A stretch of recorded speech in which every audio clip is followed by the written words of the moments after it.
The Culture Pop Podcast is brought to you by the law offices of Jacob Emrani.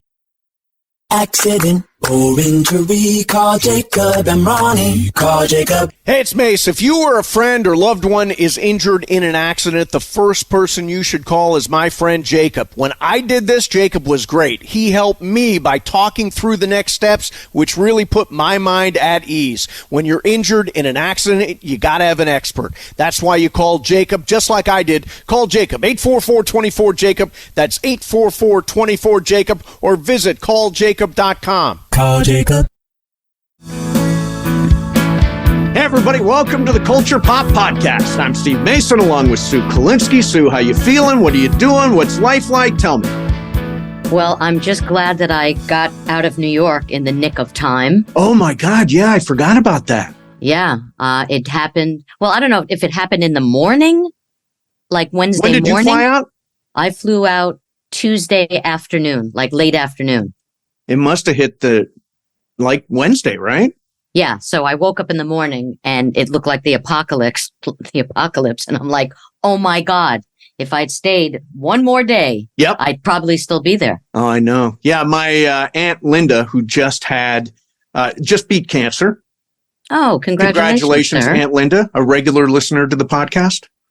Kidding. I don't think she knows how to log on to a podcast.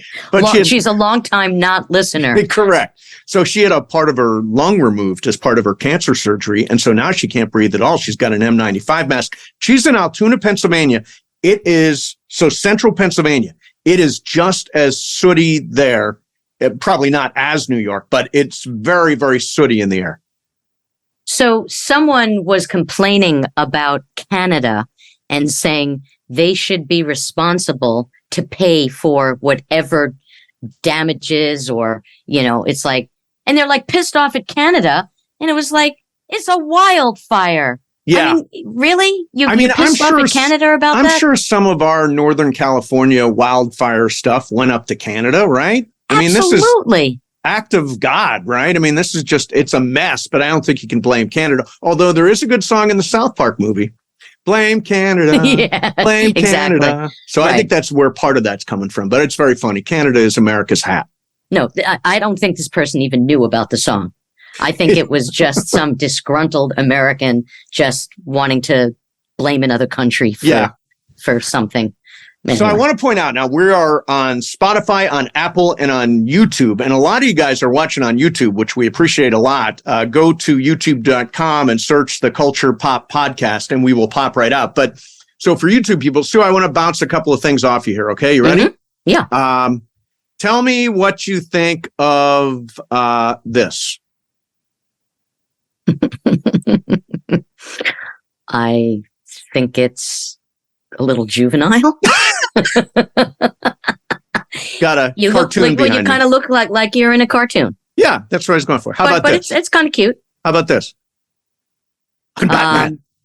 I'm not really into this. I not like the other one that. better. Not feeling that this one. How about this one? It's the Northern Lights. What do you think of the Northern Lights in the background?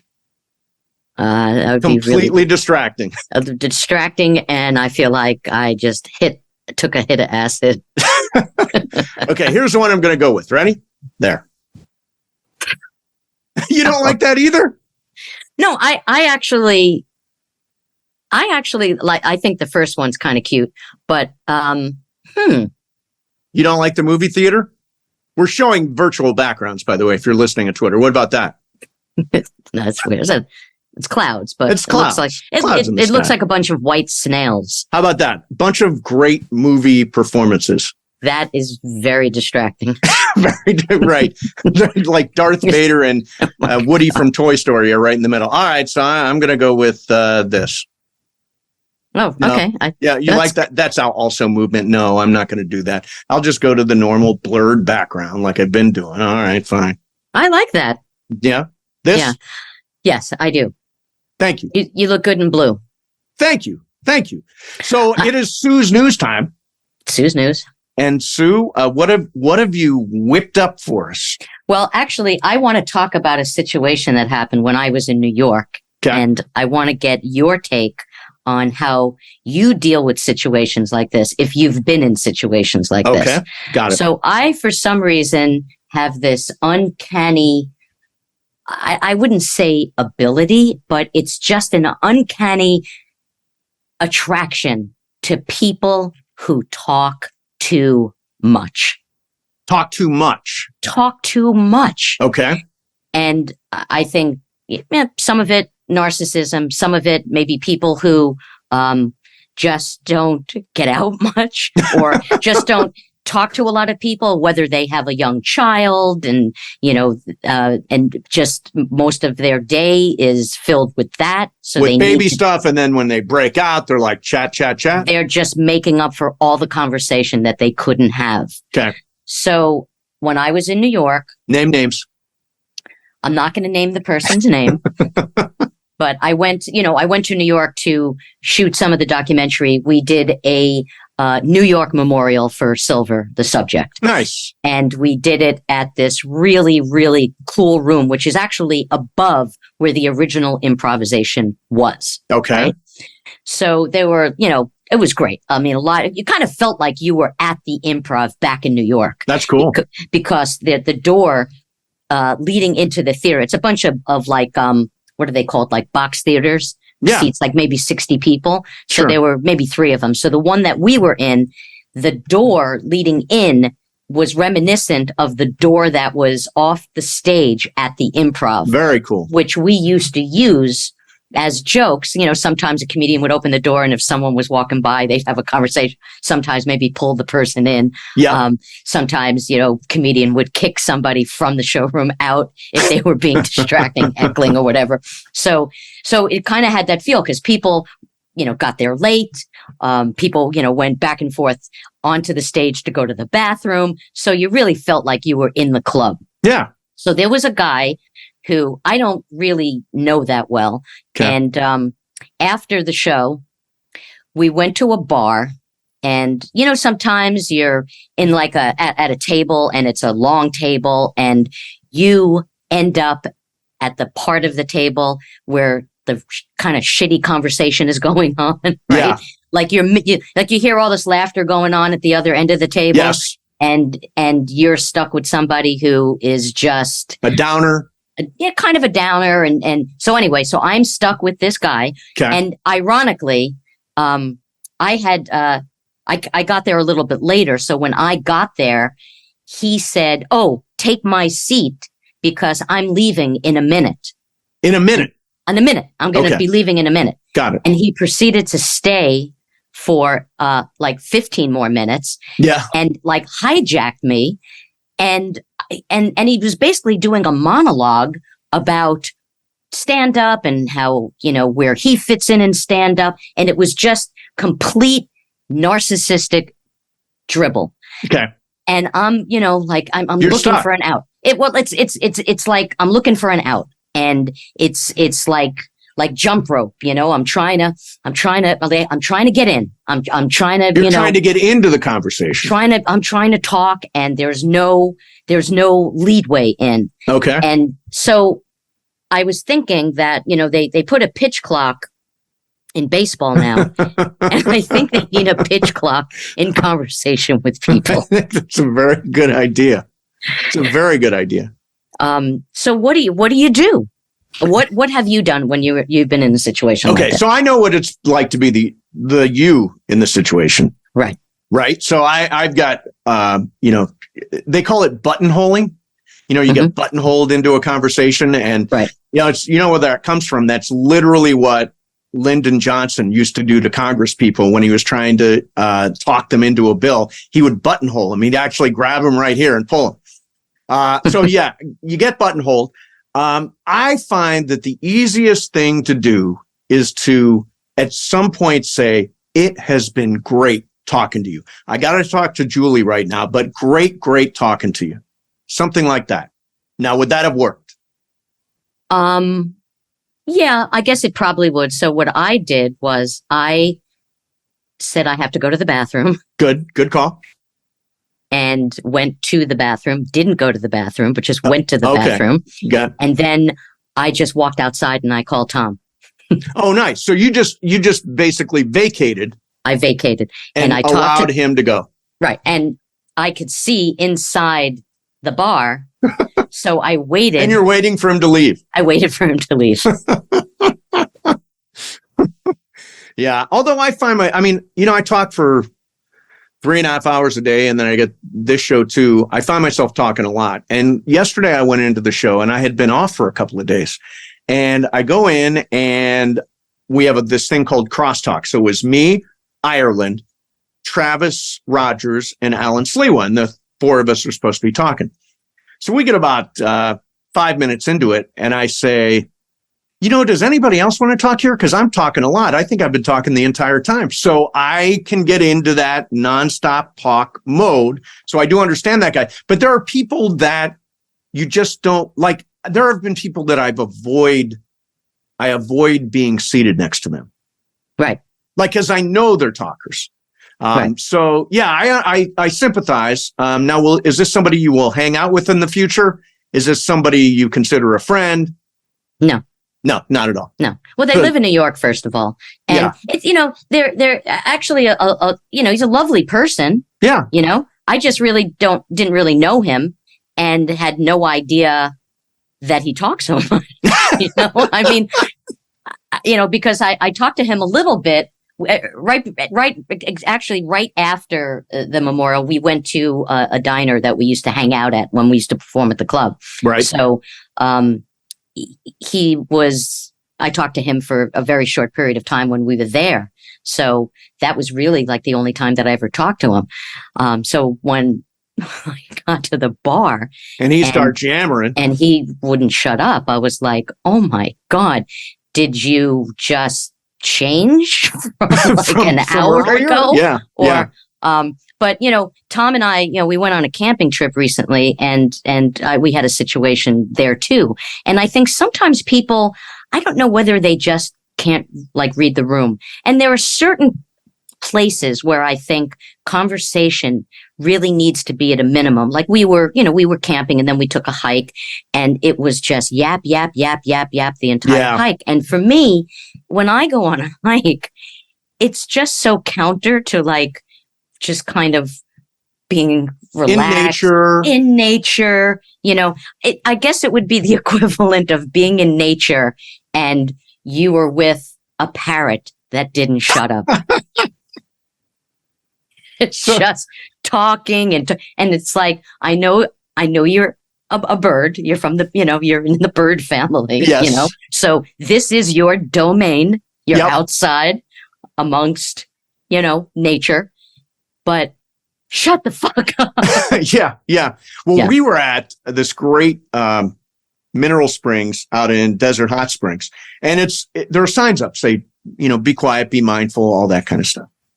So here's this guy, and he's got his phone, and he's got it on speaker, and he's having a conversation like this. And so you're hearing both ends of the conversation because he's on speaker. I'm like, what is going on here? This is like a spa kind of space, and you are nonstop talking. So and then the debate is, well, do you say anything about it? And of course I don't. I went up to the lobby and I said, could you go down there and talk to that guy? Cause he's talking on his phone too much. So I didn't have to come across as the bad guy. But yeah, people anymore, I don't know, where did we get to in life where the etiquette is you're allowed to talk to somebody on speakerphone? Right. It's like, no, I understand I have to hear your part of the conversation. I don't need to hear their part also. So I think that's a huge politeness issue. Right. Well, even people that just talk on the phone in general, even if it's not on speaker. Oh, yeah. They have a tendency to talk louder than they would if they were talking to someone in person. Yeah. Yeah. And I pretty much have a big mouth when people are doing things that I think are inappropriate. Will you say something? Yes. And I did. I was at a pizza place with Tom near our house, and it was a place that we frequented. Right. And there were maybe 4 people in the place. It was Tom and I and 2 other people. One guy was sitting at a counter that overlooked the outside of the place, and another woman was sitting at a table by herself. And when we walked in, it was like stereo people talking on the phone. Right, so right. I just kind of like was giving them both the stink eye. Yeah. The guy at the counter stopped talking. He got off the phone. He totally got my vibe. Right. The woman wouldn't shut up. And I actually said loud enough for her to hear. I said to Tom, I cannot believe that this is happening. It's like, how is somebody so oblivious and disrespectful to someone's space? It's like you're not in your house. Right. And she obviously heard me, and she turned and she said to me, well, you're lucky that you have somebody to have dinner with. She's like trying to make me feel guilty. She turned it around on you. Yes. That's clever. I looked at her and I said, look, I'm then, why don't you take it to go and go home, because this is not your private restaurant. Right. And it's really, really loud. And she said, well, what if I was, sitting here with somebody? I said, yeah, but you're not. You're not sitting there with somebody. So don't give me, like examples of what could be, Why don't you tell the person you're on the phone with to come down and have a conversation with you? Right. And show up. And so you have a date for your dinner. And, the person who worked there was kind of like looking at me like she couldn't tell the person to be quiet. Right. I mean, sometimes the people that work in places can't tell the person to be quiet.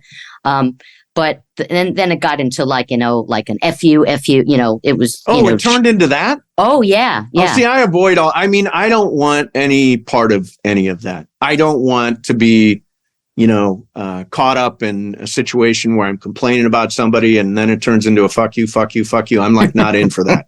I am so not in for that. I'm like, right. I am conflict avoidant. I do not want that conflict. Right. I don't know if I would do it now. I mean, it was years ago, but, I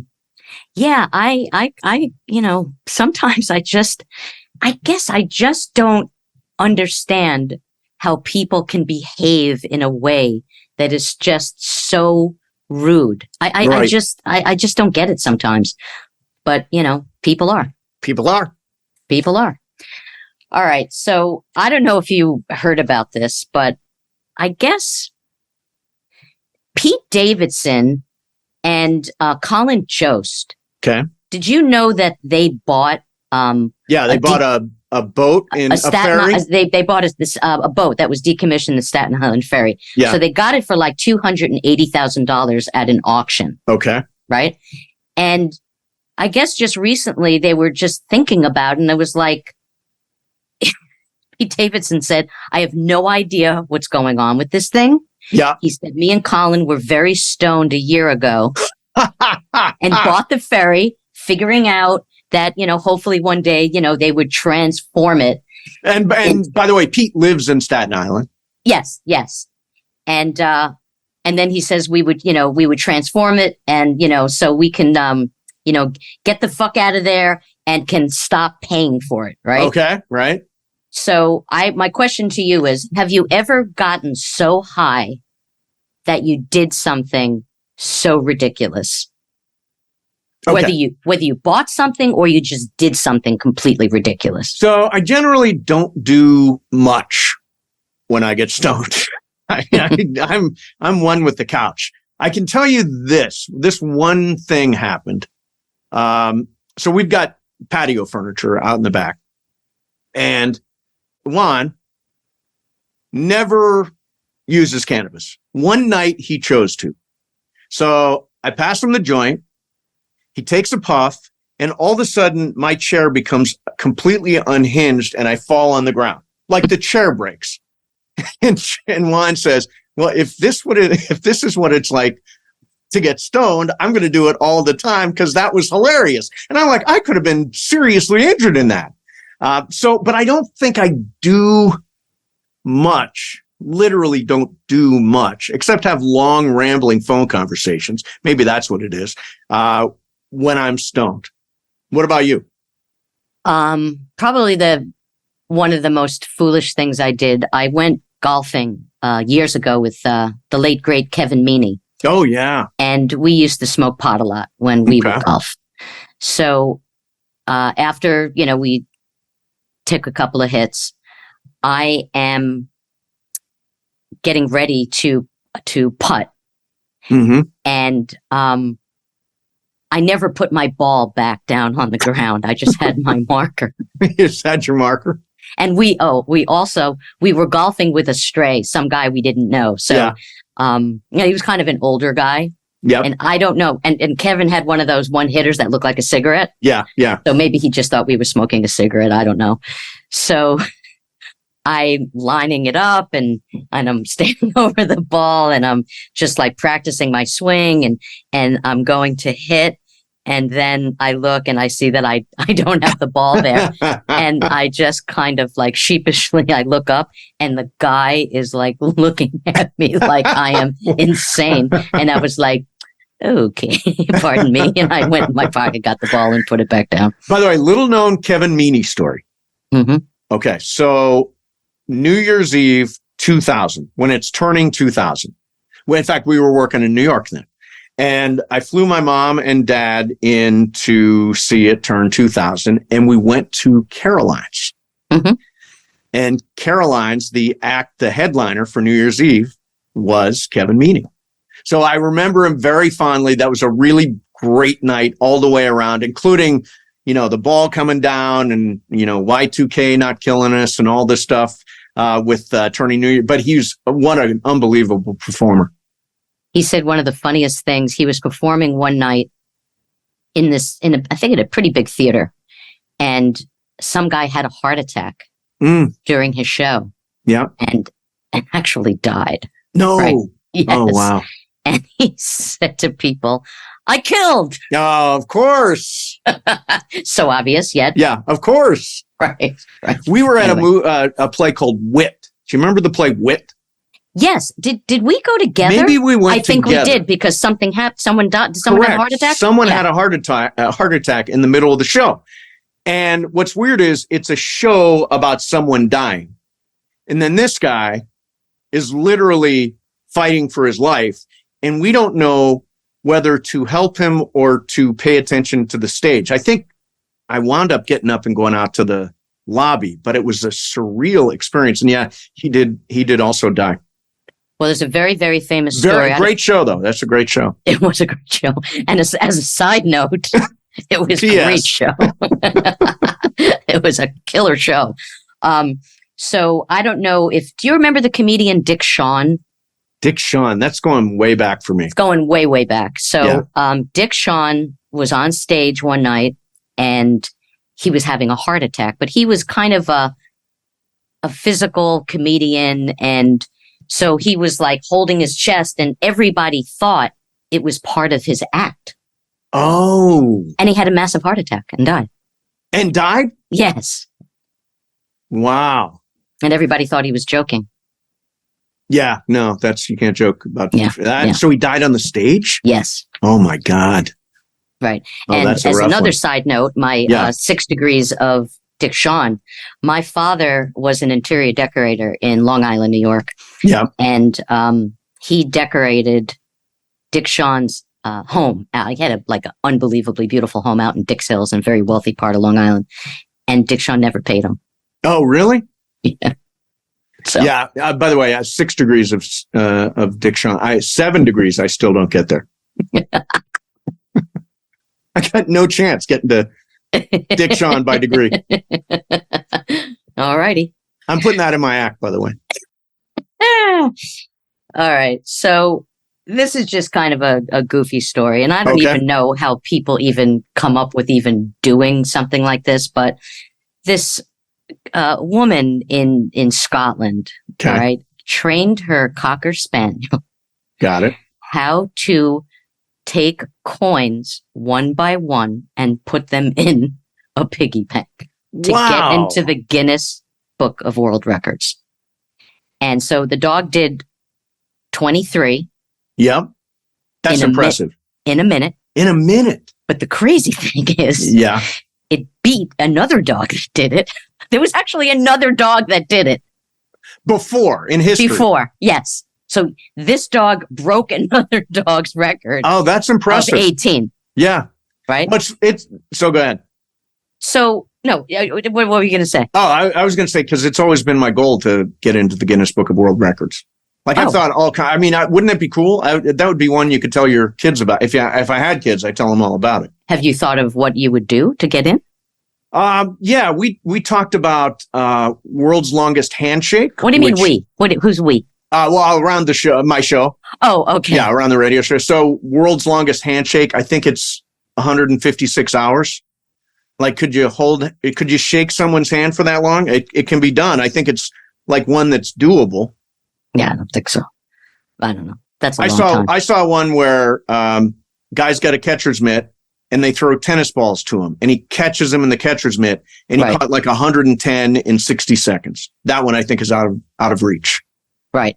But the addendum to the story is that not only is the dog whose name is Leo, not only did he do this, right? He's a painter. He's a tennis player, and he even can do CPR. So, how does it make you feel when your dog is more accomplished than you? That is very funny. My dogs are not the slightest bit trained. They don't, like, if I say, come here, Ron won't come. Yes, either will Tucker. Yeah, I mean, if I pet Sophie, then Ron will come because he sees there are pets going on. Right. You throw a tennis ball, Ron goes and gets it, takes it over to some couch somewhere, and I never see it again. I mean, my dogs are so untrained. So for them to do anything would be absolutely amazing. But they're not more. Sophie has lived a really long life. I think being 17 probably is very accomplished. Oh, yeah, sure. Yeah, Tucker's pushing 17. Oh, wow. And you would think as a dog, because as we get older, we get wiser. You know? Correct. But it's really not so much with a dog. No, they. No, like I don't think like Tucker never comes. He stares at me, and I'm like, it's basic. This is a basic dog command. I'm not asking you to tell time. I'm just like just come to me. Come here. Yeah. Okay, so let me throw something weird at you. Ready? Yeah. So this is a bit of a downer topic, but that's all right. So I have said for a long time that I have been pre-grieving Sophie. Yeah. Where you're sort of bracing yourself and getting ready because it's going to happen. And Juan won't listen to this, but it's probably going to happen in the next year or so. Yeah. But I've been pre-grieving so that I don't take it so hard. Does that make any sense with you? Yeah, it makes total sense. And honestly, I have pre-grieved every dog sometimes like after a couple of years, just because I know that their time here is not that long. Yeah. And it's such a strange thing because I always compare having a dog with having a kid. And people get very upset about that. People get upset about that. Yeah. Well, they'll get upset by what I'm going to say next. No, here's what they're going to get upset about. But it's kind of like if you're God forbid your kid dies, but like if your kid dies, or if your kid was sick, you wouldn't be like thinking, okay, I can't, what's my next kid going to be? Right. Well, yeah. And with dogs, sometimes I feel guilty when I think about what's my next dog going to be. Because I think about that because, Tucker's 16 and a half. Sure. Well, we're going to get a third one. So I'm on Adopt a Dog all the time. And that technically is Sophie's replacement before Sophie even goes. I know, it just makes me feel so pre-grieving, guilty. and I've got her replacement ready to go. Love you, Soph. I know. It's like, I'll be walking with Tucker and I'll see another dog and it's like, oh, that would be a cute dog to have. And it's like, oh no, I hope you can't read my mind.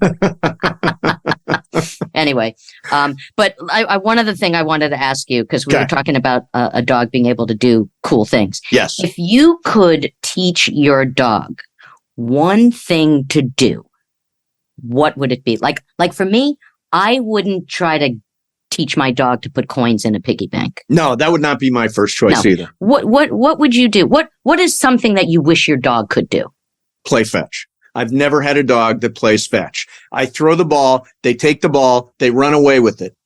And no dog, none of my dogs have ever brought the ball back to me. It's so friggin' annoying. And I don't know if I was supposed to train them to play fetch or what it is, but Hollis, Sophie, Enzo, Fredo, take the ball, run. Okay. I'm not talking about dog tricks. Oh, I'm not talking dog about tricks. like for me, I wish I could train my dog Okay. how to scratch my back. Oh, that's actually very nice. Right. That's very nice. Yeah. I mean, I think, it's only fair because I scratch my dog all the time. It's payback. And there are times where it's like, okay, well, why don't you scratch my back now? Oh, yeah. Or I don't really, not the belly. I don't want the belly. I know but you would like the belly. to be petted by your dog. Not petted. I want him to scratch my back. Scratch your back. Okay. Yeah. Because that's the one thing that even when Tom scratches my back, Mm-hmm. from the minute he starts, I'm already anticipating when he's going to stop. Oh, really? So you can't even enjoy it. You're like pre-grieving the scratching. Pre-grieving back scratching. I know it's going to be short-lived. Yeah. And there are times where I kind of act like my dog, like Charlie. If you were scratching Charlie, yeah, he would take and you would stop. Sure. He would take his paw and like more. Yeah. And I'm always like with Tom. Do you ever do that with Tom? I'm always more. Yeah, more. This is ridiculous. Yeah. So anyway. All right. Well, that was interesting. No, that was fun. All right. I'm going to see you on Saturday for the Mandy Awards. Yes, I'm very excited. And you're the only one that has seen what I'm wearing. Yes, and I'm not going to show you what I'm wearing, but I'm going to get pretty fancy. Are you? Nice. I am. I'm excited. I'm excited to see you. Mm-hmm. I want to let everybody know that if you're watching on YouTube, you can subscribe to this channel, which we appreciate a lot. If you're searching for us on YouTube, go to YouTube and search Culture Pop Podcast, and we will pop up. There's some really good ones on there right now. And you can, of course, follow us on Apple and Spotify and subscribe to the podcast there.